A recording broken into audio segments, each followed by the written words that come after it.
Saudara-saudari yang terkasih, pada hari Minggu ini kita merayakan Pesta Keluarga Kudus.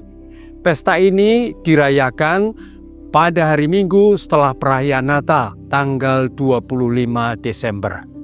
Melalui Pesta Keluarga Kudus ini, kita diajak untuk meniru teladan keluarga kudus Nazaret, Yesus, Maria, dan Yosef.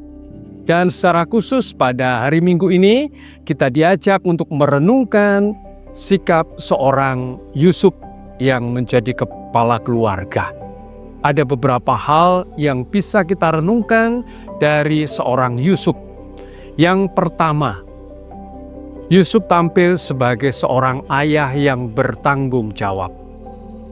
Dalam Injil, kita bisa membayangkan bagaimana Yusuf sungguh tampil sebagai seorang ayah yang bertanggung jawab kepada keluarganya, Maria dan Yesus.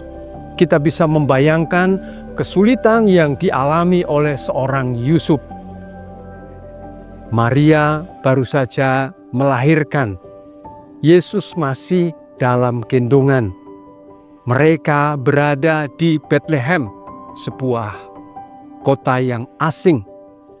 Kemudian Yusuf berada dalam ancaman Raja Herodes, seorang penguasa yang dengan kekuasaannya memberikan ancaman karena akan membunuh kanak-kanak Yesus.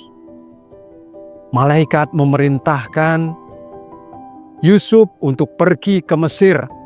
Jarak dari Bethlehem ke Mesir sangatlah jauh. Dan mereka harus berangkat malam itu juga.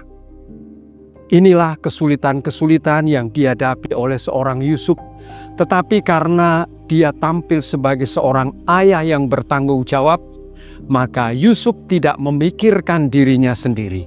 Yang ada dalam benaknya adalah menyelamatkan Maria dan Yesus. Dari situ bisa kita simpulkan bahwa Yusuf adalah seorang ayah yang bertanggung jawab. Lalu yang kedua, Yusuf peka terhadap tanda-tanda ilahi. Dalam Injil dikisahkan 2 kali Yusuf mengalami penampakan dari malaikat melalui mimpi. Tuhan berbicara kepadanya melalui mimpi. Dan Yusuf bisa menangkap bahwa itu merupakan suara dari Allah sendiri. Bukankah mimpi adalah peristiwa keseharian? Dan disitulah kita bisa menangkap kepekaan seorang Yusuf, bisa menangkap suara Allah melalui peristiwa sehari-hari. Tidak melalui peristiwa yang hebat-hebat, tetapi melalui bisikan Tuhan yang dia alami dalam mimpi. Kiranya pesan inilah yang juga bisa kita tangkap, bahwa kita diajak untuk mencoba menangkap tanda-tanda ilahi melalui peristiwa sehari-hari.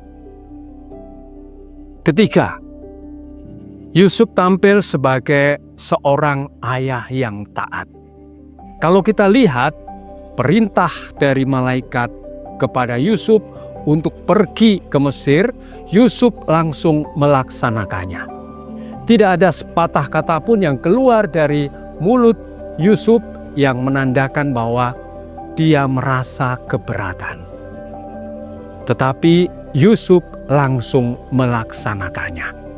Ini bisa dibaca bahwa Yusuf adalah seorang yang taat kepada kehendak Allah.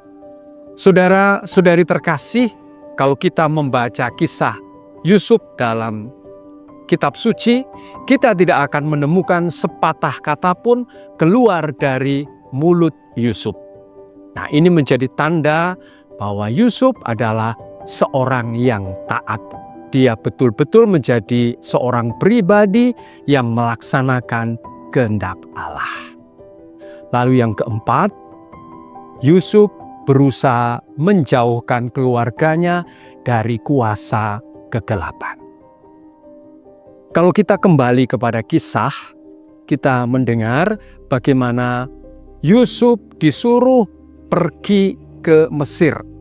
Ada hal yang menarik yang bisa kita renungkan di sini. Yusuf pergi ke Mesir bersama Maria dan Yesus untuk menjauhkan diri dari Herodes.